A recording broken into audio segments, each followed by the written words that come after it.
It was a cold November afternoon in Westfield, New Jersey, 1971. Inside a grand, silent Victorian mansion at 431 Hillside Avenue, a faint smell of decay drifted through the air. The neighbors hadn't seen the List family in weeks. Their mail piled high, curtains stayed drawn. The once elegant house stood like a frozen photograph of a life abruptly paused. When police finally forced their way in, the air turned heavy, motionless. Soft organ music echoed faintly from the home's intercom system, playing on repeat. Then, the discovery. In the ballroom, 5 bodies lay carefully arranged, each covered with a white shroud. Beside them, a letter, typed, several pages long, addressed to a pastor. It began calmly, almost politely, and ended with a confession that would shock an entire nation. The man behind it, John Emil List, a devout Lutheran, accountant, husband, and father, had vanished without a trace.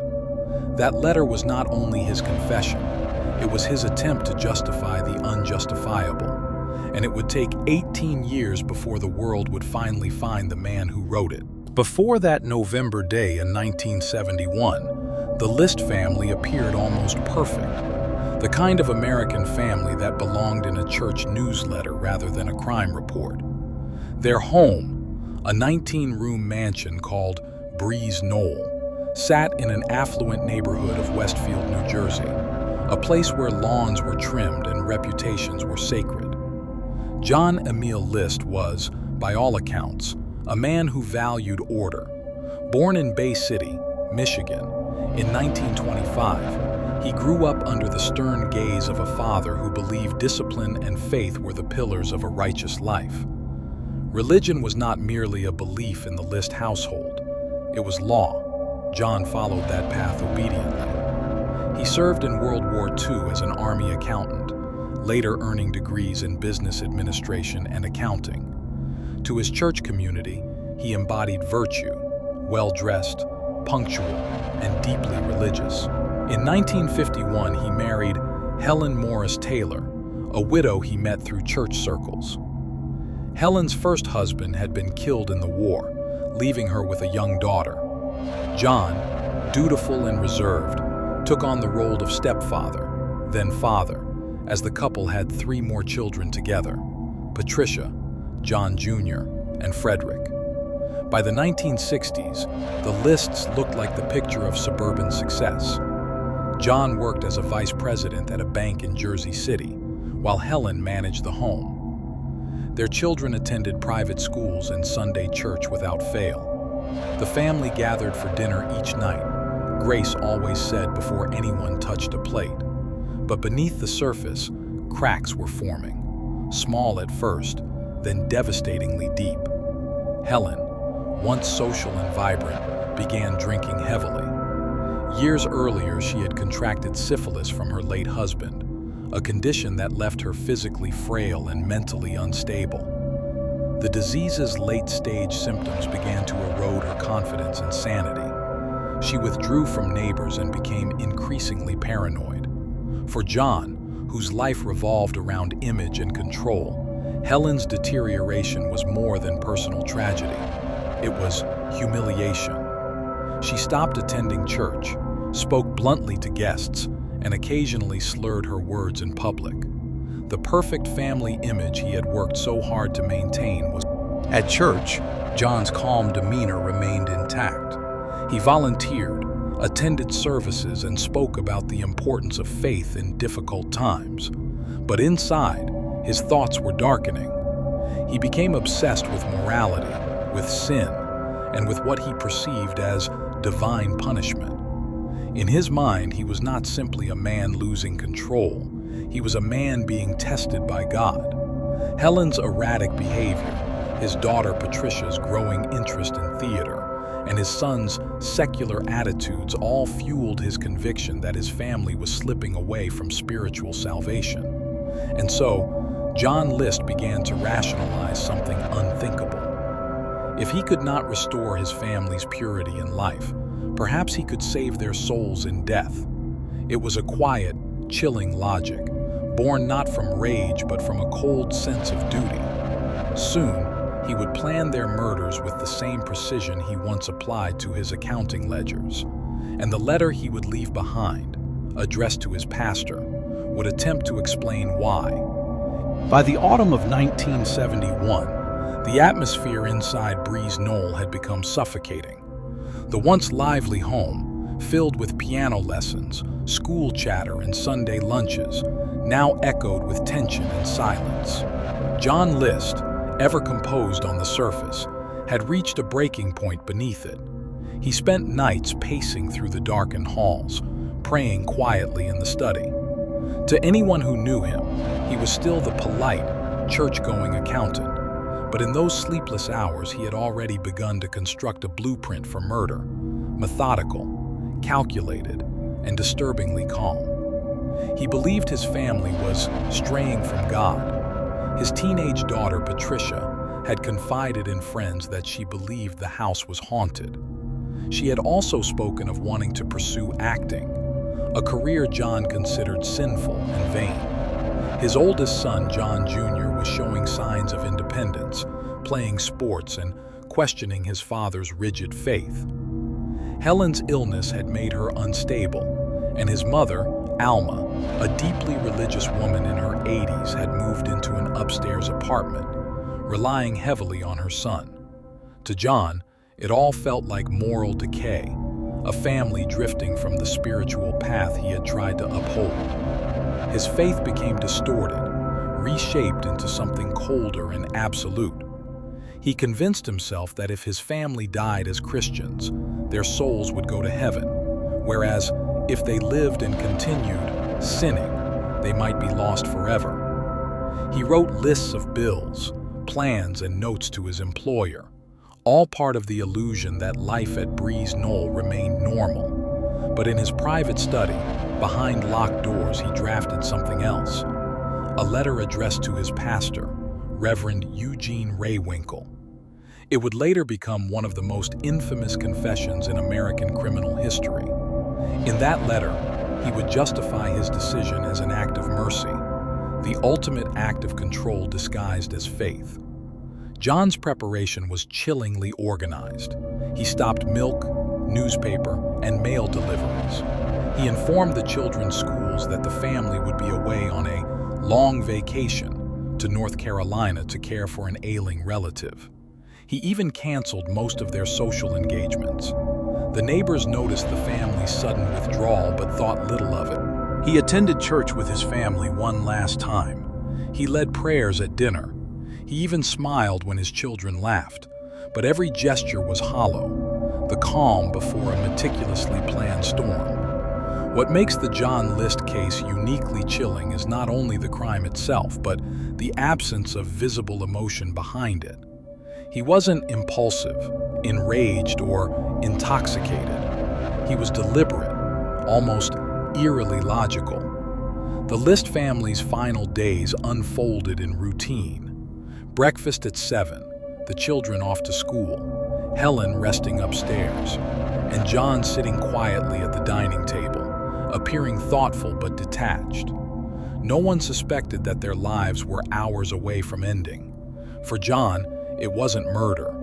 In his mind, it was deliverance, a way to ensure eternal salvation for the people he loved and control the narrative one final time. The stage was set, the letter was written, and soon, on a quiet November morning, the man who seemed so ordinary would commit one of the most haunting family murders in American history. The aftermath would leave investigators stunned, not only by the brutality of the crime, but by the chilling composure of the man who carried it out. And it all began with the sound of a single gunshot echoing through the halls of Breeze Knoll. To understand the John List murders, investigators, psychologists, and theologians have examined the case from multiple angles. Each one reveals a different facet of the man who believed he could decide the fate of his family and the God he claimed to serve. Inside Breeze Knoll, appearances mattered. Every curtain, every dinner plate, Every family photograph was arranged with precision. Yet, within those walls lived a family quietly suffocating under John's unyielding authority. Helen List, once lively and sociable, had become increasingly withdrawn. Her health deteriorated rapidly as the long-term effects of syphilis took hold. The disease left her partially blind and often bedridden, while alcoholism numbed her emotional pain. Friends recalled her sarcastic remarks and distant demeanor, signs of bitterness and decline. Patricia, 16, was the most expressive of the children. She loved drama and dreamed of becoming an actress, a dream her father viewed as immoral. She told a drama teacher she sometimes feared her father's temper, and once confided that he looked through her, not at her. John Jr., 15, was a disciplined student and athlete. Polite, respectful, and eager to please, he bore the weight of his father's expectations. His younger brother Frederick, 13, was quiet and studious, often retreating to his room with books or hobbies to avoid tension at home. And then there was Alma, John's elderly mother. Deeply devout, she was the one person John still seemed to revere, yet even she would not escape the fate he planned. To the outside world, the List family looked proper, even admirable. Inside, they were slowly eroding under the pressure of silence, pride, and control. Psychiatrists later described John List as a man living inside a fortress of self-deception. Every moral code he followed became a wall separating him from empathy. John's worldview was formed by strict Lutheran doctrine and his father's authoritarian parenting. He believed that material success and religious devotion were inseparable, that a man's worth was measured by both his faith and his financial standing. When his job and social status crumbled, so did his identity. But rather than confront his failures, he reframed them as spiritual battles. In his mind, Satan wasn't tempting him to sin. He was testing his obedience to God. John's letter to his pastor would later reveal this distorted reasoning. He wrote that he feared his family would turn away from God, and that killing them was the only way to ensure their salvation. It wasn't an act of passion, he insisted, but one of mercy. This cognitive dissonance, the ability to justify mass murder as righteousness, is what makes the case so disturbing. He planned each detail like a business transaction, closing accounts, setting up notifications, and even turning down the house thermostat afterward to delay decomposition. His need for control extended beyond life and into death. He positioned each body carefully, played hymns over the intercom, and left a note explaining his reasons. It was as if he were staging a final sermon, one where he alone was priest, judge, and executioner. In a later psychiatric assessment, experts described John as suffering from obsessive-compulsive personality disorder with narcissistic traits. He wasn't insane in the legal sense. He knew what he was doing was wrong, but his sense of moral superiority allowed him to override guilt with divine justification. To John List, control wasn't just power, it was salvation. When police entered Breeze Knoll on December 7, 1971, they were met with a scene unlike anything they had encountered. The List family had not been seen in nearly a month. Neighbors had grown suspicious after lights burned day and night, and mail accumulated. Inside, officers found classical music playing softly from the home's intercom system. The smell led them to the ballroom, where 5 bodies lay neatly arranged on sleeping bags. Each victim had been shot at close range. Only Alma, John's mother, was found upstairs, killed with a single bullet to the head. There was no sign of John. His car was gone. His study, however, held the key to everything. Inside a desk drawer, detectives discovered a 5-page typewritten letter addressed to Reverend Raywinkle. It was calm, detailed, and chillingly rational. John explained why he had killed his family, citing his fear that they were losing their faith and that financial ruin would disgrace them. He wrote that he wanted them to go to heaven before they could stray further. He apologized for the mess and left instructions for how the bodies could be found and identified. To investigators, this was not a letter of remorse. It was a manifesto. John had taken the time to turn off the family portraits, cut himself out of photographs, and cancel his newspaper subscription.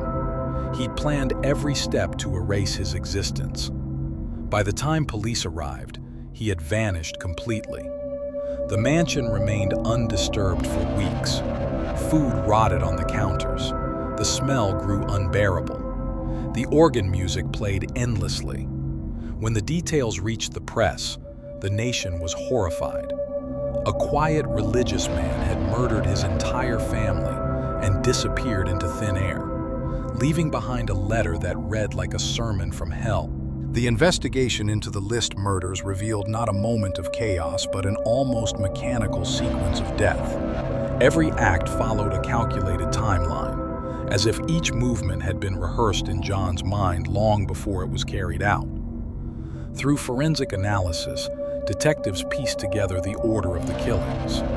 It began early on the morning of November 9th, 1971. John first waited for his children to leave for school.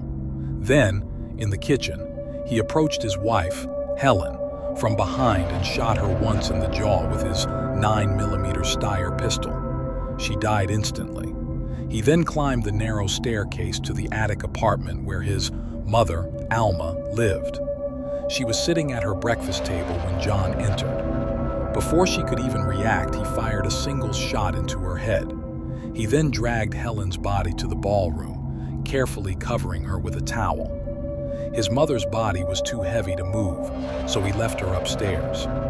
When the children returned home later that day, one by one, John greeted them calmly, then executed each of them. Patricia came home first, followed by Frederick. Finally, John Jr., the eldest, arrived from soccer practice. Evidence showed that John Jr. fought back. His body bore signs of struggle, and investigators later determined that John fired 10 rounds at him before he fell. Afterward, John arranged all the bodies on sleeping bags in the ballroom and cleaned up. He turned the thermostat down to 50 degrees, knowing it would slow decomposition. He made sandwiches for himself, washed the dishes, and then sat down to finish typing his letter to the pastor. In that letter, he laid out every motive: financial ruin, spiritual fear, and his belief that God might forgive me for saving them. Forensics showed there was no hesitation in his actions, no signs of panic or remorse. The crime was deliberate, organized, and executed with chilling efficiency. Then, as daylight faded, John List walked out of the house, locked the door behind him, and disappeared. When police finally revealed the crime scene to the press, America was stunned.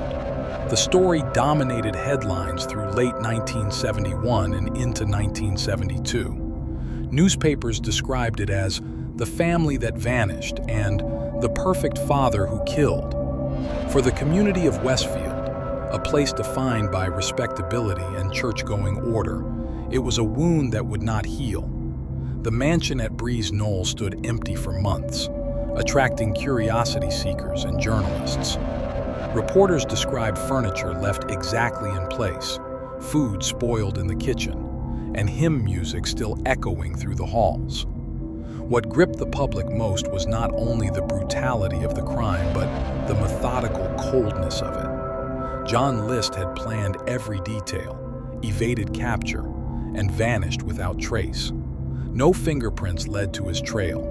No witnesses reported sightings, and his letter offered no clue about where he might have gone. The FBI launched one of the most extensive manhunts in American history. They tracked his car to John F. Kennedy Airport, but there was no record of him boarding any flight. His name didn't appear in any national database. It was as if he had ceased to exist. The case became folklore, a chilling suburban ghost story. For years, the story would resurface in television specials, crime magazines, and religious commentary. But behind the headlines, the police continued searching. Perhaps the most haunting aspect of the John List case lies not in the crime itself, but in the belief system that justified it. John saw himself as a savior, not a murderer. He believed that by killing his family, he was rescuing their souls from moral decay. He quoted scripture in his letter and described his actions as God's will. To theologians and moral philosophers, this letter became a disturbing study in spiritual delusion, how a man could twist religious duty into moral annihilation. List's pastor, Reverend Ray Winkle, was deeply shaken. He told investigators that John had always seemed devout but overly rigid. He recalled moments when John's faith bordered on fanaticism, his need for certainty leaving no room for compassion. Psychologists later noted that John's interpretation of religion was legalistic, not spiritual. It wasn't about love or forgiveness. It was about rules, hierarchy, and control. In that framework, he saw himself as a divine executor, eliminating sin by force. The letter revealed that John expected forgiveness from God, believing that, because the act was committed with pure intentions, divine mercy would follow. It was a theology stripped of humanity, logic replacing empathy, and duty replacing love. In that twisted faith, John List found both his justification and his damnation. By 1972, with no sign of him and no new evidence, the trail went cold. The FBI kept his case file open, circulating wanted posters and psychological profiles. But as years passed, his face faded from public memory. He had escaped. He had erased himself, or so it seemed. 18 years later, a television program would reignite the search, and the world would finally see the face of the man who vanished into his own lie. For nearly 18 years, the mansion on Hillside Avenue stood as a haunted memory of suburban horror. Breeze Knoll was eventually destroyed by fire in 1972, the cause officially undetermined.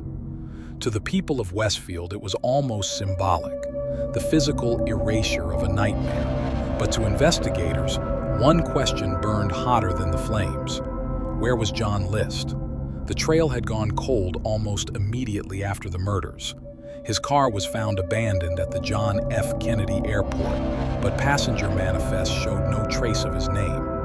The FBI suspected he had assumed a new identity, but in an era before digital databases and instant ID verification, vanishing was far easier than it would be today. Years passed, leads dried up, agents retired, but the letter he left behind kept haunting every investigator who read it. Its calm, methodical tone, its self-righteous logic. They knew this was not a man prone to emotional outbursts. He would have planned his disappearance as carefully as the murders themselves. They were right. A new life. After leaving New Jersey, John List traveled by train to Denver, Colorado, under a new identity, Robert Peter Bob Clark, the name of a college classmate. He obtained a driver's license, found work as an accountant, and blended seamlessly into society. In Denver, he became known as a quiet, polite, church-going man, almost identical to his old self. He joined a local Lutheran congregation, sang in the choir, and even led financial committees. To his new acquaintances, Bob Clark was humble, dependable, and deeply religious. In 1985, he met Dolores Miller, a widow, at a church social. The two married shortly after and moved to Richmond, Virginia, where John, still living as Bob, worked as an accountant for a small firm. Neighbors described the couple as conservative and courteous, living a simple, modest life. To everyone around him, John List was invisible in plain sight, a man whose greatest disguise was normalcy itself. The FBI's persistence.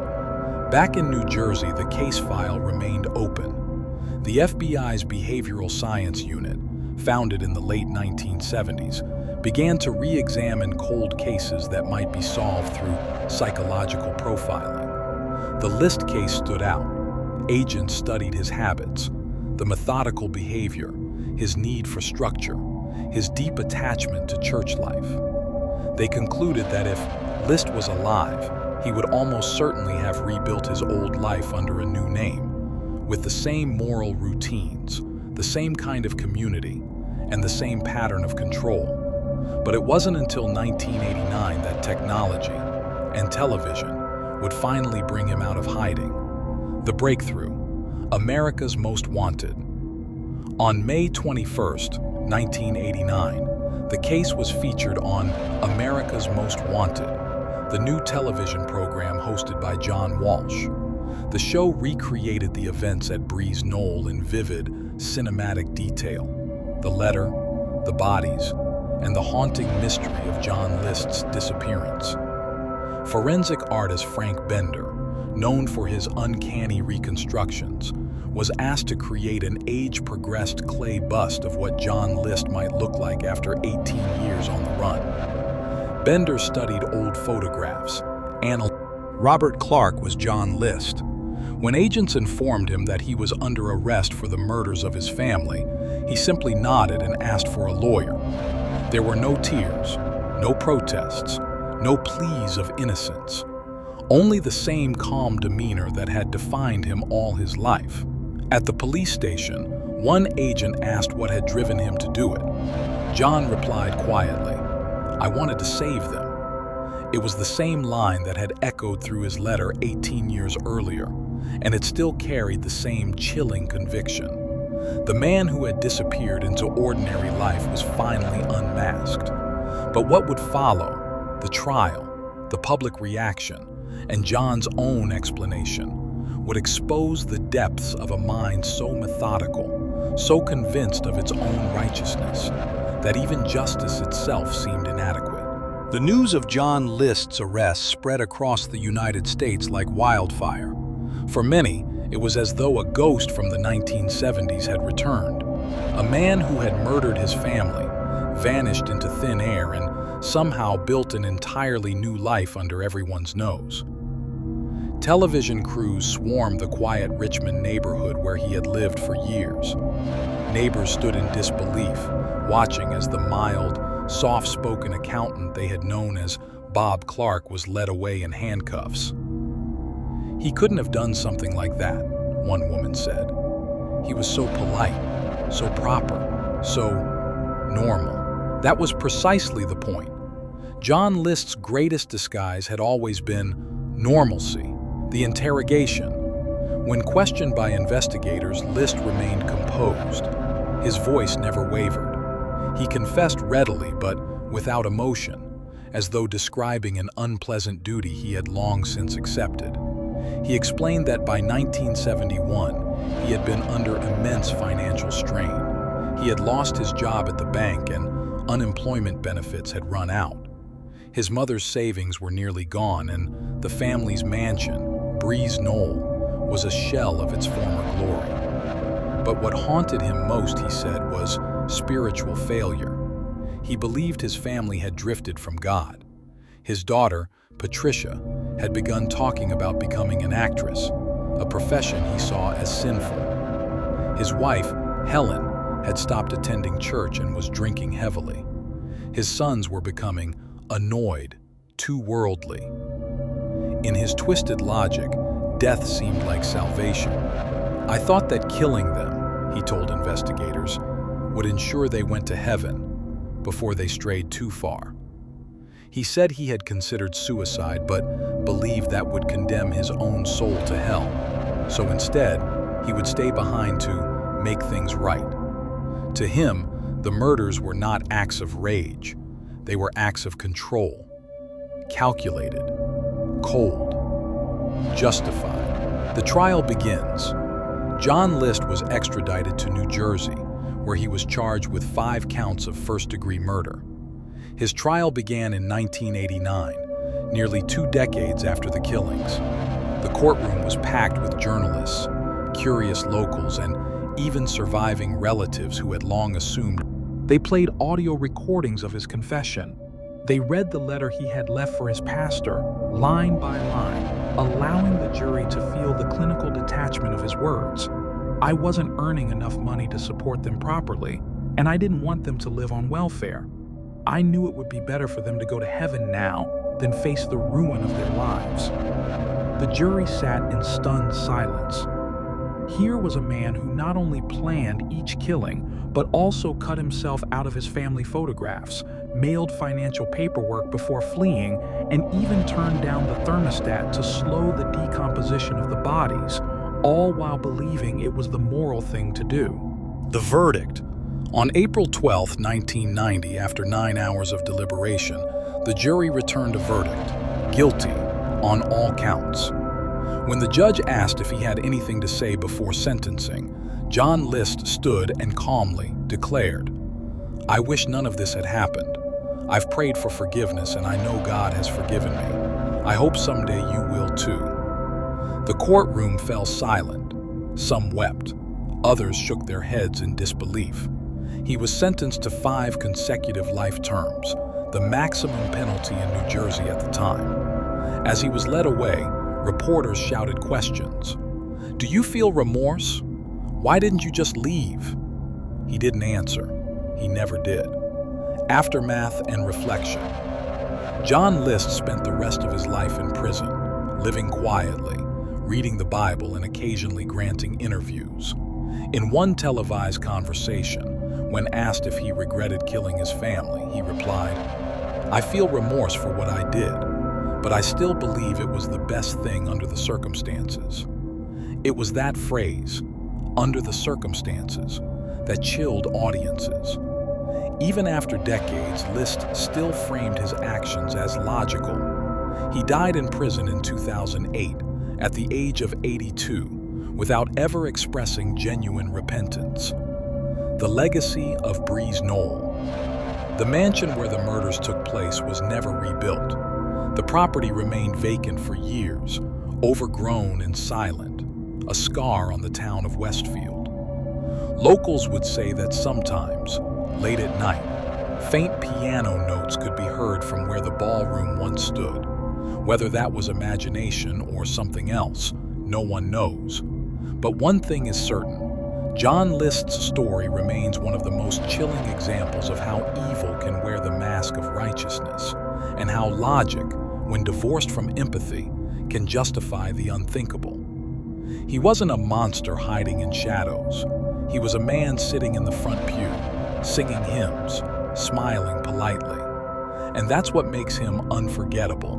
The John List case became a benchmark in American criminal history, not only for the brutality of the murders, but for the cold precision with which they were executed and concealed. After his conviction, the public and media began dissecting every fragment of his life, searching for the missing humanity that could explain how a quiet accountant turned into a family annihilator. The man who disappeared. For nearly 18 years, John List lived as Robert P. Clark, a false identity built from a stolen Social Security card and a new birth certificate. Under that name, he married a widow named Dolores Miller, attended church regularly, and even volunteered as a Sunday school teacher. He blended in so completely that his co-workers described him as the definition of ordinary. He never spoke of his past, rarely raised his voice, and lived by strict routines. To those around him, he seemed like a man of quiet conviction and moral order. That was the most unsettling truth. John List had not been hiding in fear. He had simply resumed his life as though nothing had happened. He went to work. He paid taxes. He joined the local Lutheran congregation. He was the very image of respectability. This dual existence fascinated psychologists, theologians, and criminologists alike. It wasn't just a case of a man fleeing justice. It was a study in cognitive dissonance, the human ability to separate one's actions from one's sense of morality.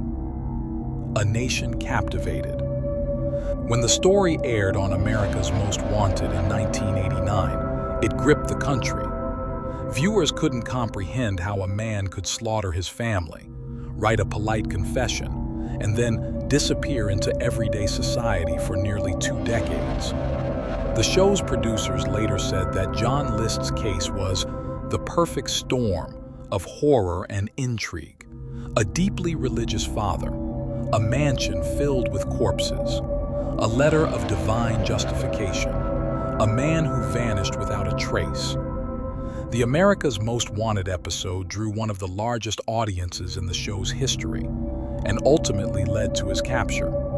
The clay bust of an aged John List, sculpted by forensic artist Frank Bender, became a symbol of the growing power of forensic artistry and behavioral profiling. Bender had studied List's psychological trait. The legal and ethical ripples List's trial forced courts and mental health experts to re-examine the concept of moral insanity. His defense had argued that his religious delusions absolved him of full responsibility, that he was driven by divine duty rather than malice. But the jury disagreed. They saw in List not madness, but methodical evil. The verdict reaffirmed a critical legal boundary. Moral conviction, however sincere, cannot justify murder. Still, debates continued in academic circles. Some theologians viewed the case as an example of faith weaponized by fear, where a man's obsession with divine order destroyed everything he was meant to protect. Others saw it as the extreme end of patriarchal control, a husband and father who, rather than face failure, chose to dictate the final chapter of his family story. In the aftermath, churches across America quietly re-examined how they counseled members in crisis. The question lingered: how could someone so devoted to his faith interpret salvation as slaughter? The John List murders left scars that reached far beyond Westfield, New Jersey. The house on Hillside Avenue was demolished, but its shadow remained, not only in the memories of those who lived nearby, but in the evolution of modern criminal investigation, forensic science, and true crime media, the forensic legacy. Before the List case, forensic age progression was an experimental art form, limited to missing children or fugitives with well-documented photographs. But the uncanny accuracy of Frank Bender's bust changed everything. For the first time, investigators realized that combining psychology, anatomy, and environmental reasoning could make fugitives visible again, even decades later. Bender had imagined List's sagging cheeks, receding hairline, and rimmed glasses based not on vanity but on personality. He reasoned that List's pride and piety would lead him to maintain a conservative, clean-cut appearance even as he aged. That psychological insight made all the difference.